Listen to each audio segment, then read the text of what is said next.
Claire had always been the kind of woman people felt safe around, gentle in the way she spoke, hopeful in the way she looked at life, and steady in her belief that kindness still mattered even when the world didn't give much back. She came from a humble background, raised by a single mother who taught her that dignity wasn't about money, but about how you treated people when no one was watching. Daniel, on the other hand, came from everything: wealth, influence, doors that opened for him without effort, and a reputation that made others straighten their posture when he walked into a room. To outsiders, he seemed dependable, polished, almost admirable.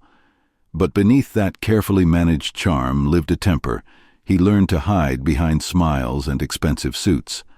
At first, their marriage looked perfect, almost enviable, yet small signs began surfacing, his questions disguised as concern, his criticism wrapped in soft tones, his need to control her choices appearing little by little.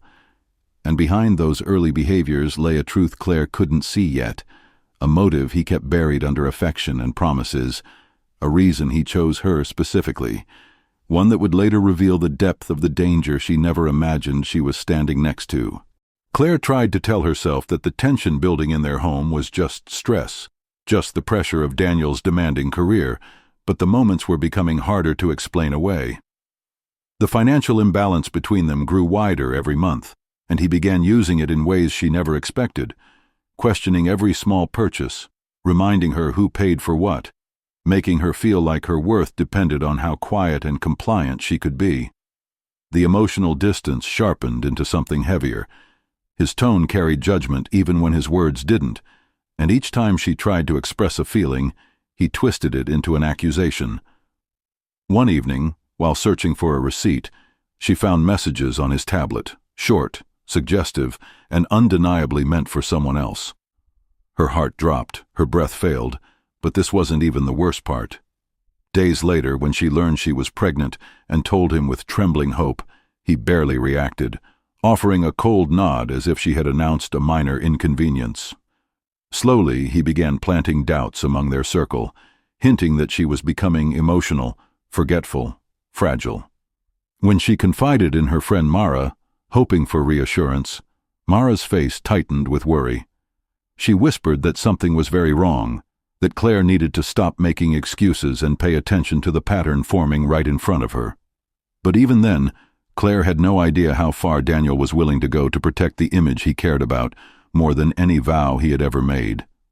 Claire's doubts solidified the night she passed his office and heard his voice through the cracked door, calm and calculating as he spoke to someone about divorce terms, property protection, and how he planned to ensure she walked away with nothing. Her hands trembled as she stepped back, desperate to believe she misunderstood, but the tone in his voice was unmistakable. Later, while cleaning the study, she uncovered documents he had hidden, papers outlining secret accounts, transfers he made behind her back, and a plan that showed just how far his greed had already reached. The realization struck her with a painful clarity. He wasn't trying to save their marriage. He was preparing to erase her from it entirely. From that moment, Claire began quietly gathering her own evidence, copying files, taking photos, storing them where he couldn't reach. But as she moved carefully through their home, heart pounding with every step, she never noticed the faint shift of a shadow in the hallway, a sign that someone else had been watching her long before she ever thought to protect herself. Claire reached her breaking point on a quiet afternoon, the kind when the world feels too still to hold the weight of truth. She followed Daniel outside after another cold argument, her voice unsteady as she asked the questions she had rehearsed for days. Why he was hiding money, why he was talking about divorce behind her back, why he was trying so hard to make her look unstable. For a moment, he didn't speak. He just stared at her with a hardness she had never seen so clearly, as if every mask he had worn over the years finally slipped away.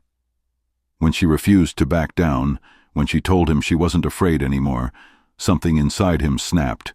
His jaw clenched, his hand shot forward, and in one violent motion, he shoved her toward the edge of the street. She stumbled into the open road, the roar of an oncoming car swelling around her. the world spinning as she reached out for anything to hold on to. The impact never came in her memory, just the sudden rush of air, the blinding fear, and then darkness swallowing everything whole. But destiny wasn't done with her.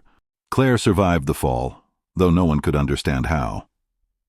When the ambulance arrived, she was unconscious, her breathing shallow, her pulse flickering in and out like a weak signal fighting to stay alive. At the hospital, doctors worked urgently, and when they realized she was pregnant, their concern deepened. They explained that the trauma had placed her baby at serious risk, that the next hours would determine everything. While she lay motionless, caught between awareness and darkness, Daniel stepped into the role he needed everyone to see: the devastated husband, shaken, grieving, desperate to know if his wife and child would make it. He spoke softly to the nurses, answered questions with practiced sorrow, and told officers that she slipped, that he tried to grab her but couldn't reach in time. The police accepted his version of events, at least for now, because Claire couldn't speak for herself. But what they didn't know was what the cameras captured. Claire woke slowly, the world returning in blurry shapes and muffled sounds. But the fear came back first, quiet, creeping, tied to the fragments of memory she couldn't fully piece together yet. She remembered the sidewalk, his anger, the sudden force on her back, and the echo of screeching tires.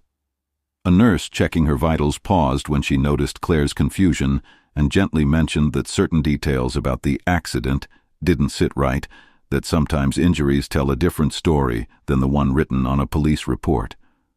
Not long after, a detective visited her room, speaking in a calm, measured tone as he asked simple questions: what she remembered, how she fell, whether she felt safe at home.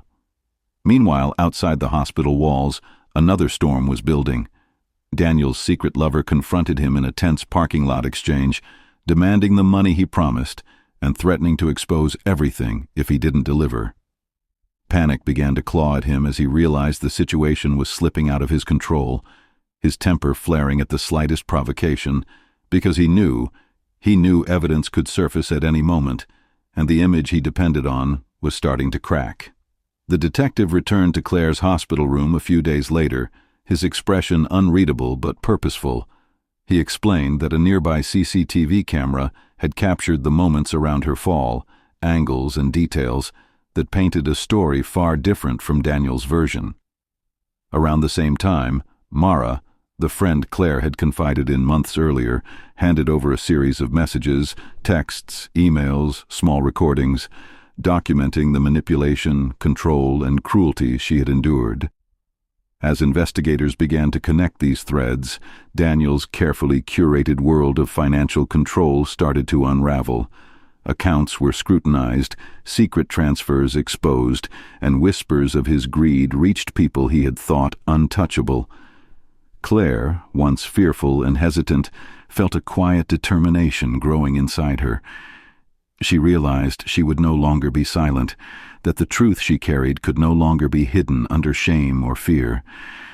Every woman has a breaking point, and every abuser has a day of reckoning.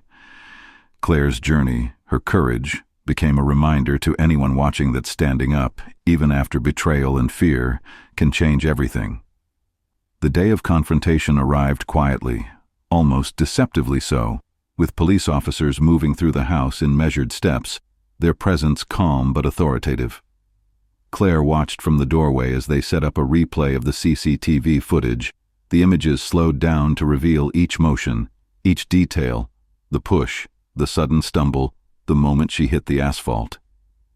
Time seemed to stretch as Daniel's carefully constructed facade shattered frame by frame. When the shove became undeniable, his face dropped, eyes widening, lips parting as if the realization of what he had done finally struck him.